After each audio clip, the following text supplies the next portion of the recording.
दिल्ली के व्यस्त शहर में कपूर परिवार अपनी बेटी मीरा का 10वां जन्मदिन मनाने की तैयारी कर रहा था। कपूर एक प्रसिद्ध भारतीय परिवार था जो दयालु और मददगार होने के लिए जाना जाता था। लेकिन छाया में छिपा विक्रम सिंघानिया नाम का एक मतलबी आदमी था जो कपूर परिवार को पसंद नहीं करता था और उन्हें नुकसान पहुंचाना चाहता था। यह मिस्टर कपूर के साथ बिजनेस में काम करता था, लेकिन अब ये ईर्ष्या के कारण परिवार को बर्बाद करना चाहता था। जैसे जैसे सूरज ढलता गया, कपूर हाउस सजावट और रोशनी से एक खुशहाल जगह में बदल गया। दोस्त और परिवार मौज मस्ती करने, हंसने और स्वादिष्ट भारतीय भोजन खाने के लिए एकत्रित हुए। जन्मदिन की लड़की मीरा अपने प्रियजनों से उपहार पाने के लिए बहुत उत्साहित थी। अचानक मीरा के लिए एक रहस्यमय पैकेज आया। परिवार को नहीं पता था कि इसे किसने भेजा है, क्योंकि उस पर कोई नाम नहीं था।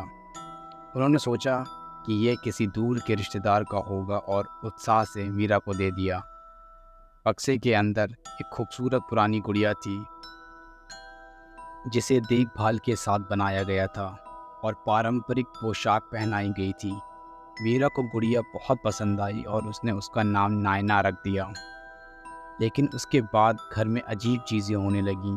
वस्तुएं अपने आप हिलने लगीं, डरावनी फुसफुसाहटें हवा में भर गईं और नायना की उपस्थिति एक अजीब और डरावनी लगने लगी। कपूर परिवार को नहीं पता था कि गुड़िया को काला जादू जानने वाले एक बुरे व्यक्ति ने श्राप दिया था। मीरा अपना पूरा समय नायना के साथ बिताने लगी। परिवार को उसकी चिंता तो थी, लेकिन वो गुड़िया और मीरा के व्यवहार के बदलाव के बीच संबंध को समझ नहीं पा रहे थे।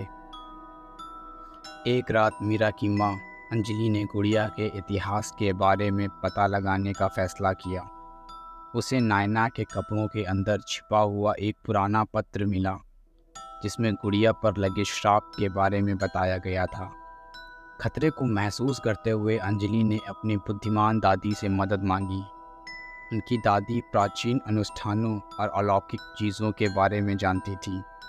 दोनों ने मिलकर गुड़िया पर लगे श्राप को तोड़ने के लिए एक विशेष समारोह आयोजित किया। उन्होंने कुछ शब्दों का जाप किया और पवित्र जड़ी बूटियाँ जलाईं। समारोह के बाद उन्हें नायना को छोड़कर एक अजीब ऊर्जा महसूस हुई और गुड़िया फिर से एक बेजान खिलौना बन गई। अगले दिन मीरा के परिवार को उसमें बड़ा बदलाव नजर आया। वह पहले की तरह फिर से खुश और प्रसन्न थी।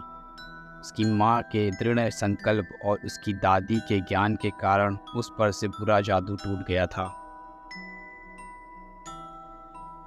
विक्रम सिंघानिया को कपूर परिवार के प्रयासों के बारे में पता नहीं था और वह निराश हो गए कि उनकी घटिया योजना काम नहीं कर रही थी। उन्होंने कपूर परिवार में जाकर यह देखने का फैसला किया कि क्या हो रहा है। लेकिन जब उन्होंने घर में प्रवेश किया तो एक प्यारे और खुशहाल परिवार को देखकर आश्चर्यचकित रह गए। उनके अंदर से बुरे भाव दूर होने लगे। कपूर परिवार का प्यार और साथ देकर विक्रम को अपने किए पर पछतावा हुआ। वह अब उन्हें चोट नहीं पहुंचाना चाहता था। कपूर परिवार के साथ मुठभेड़ ने उसे बदल दिया और उसे एहसास हुआ कि मतलबी होने से उसे खुशी नहीं मिलेगी। जैसे जैसे समय बीतता गया, विक्रम ने चीज़ों को सही करने और कपूर परिवार से माफ़ी मांगने की कोशिश की। वे दयालु थे और उन्होंने उसे माफ़ कर दिया। कपूर परिवार के प्यार और क्षमा ने विक्रम के दिल को छू लिया और उन्होंने एक बेहतर इंसान बनने और अच्छे काम करने का फैसला किया। तो वह शापित गुड़िया जो कपूर परिवार को बर्बाद करने वाली थी, विक्रम के हृदय परिवर्तन का कारण बन गई। इससे पता चला कि प्यार और क्षमा से बुरी चीज़ों पर काबू पाया जा सकता है। कपूर परिवार मजबूत और एकजुट रहा और शापित उपहार की कहानी इस बात की याद दिलाती है कि अच्छाई बुराई पर कैसे जीत सकती है।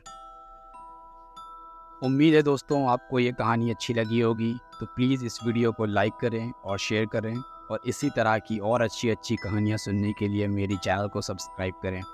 Thank you so much for watching. मिलते हैं एक अगली कहानी के साथ।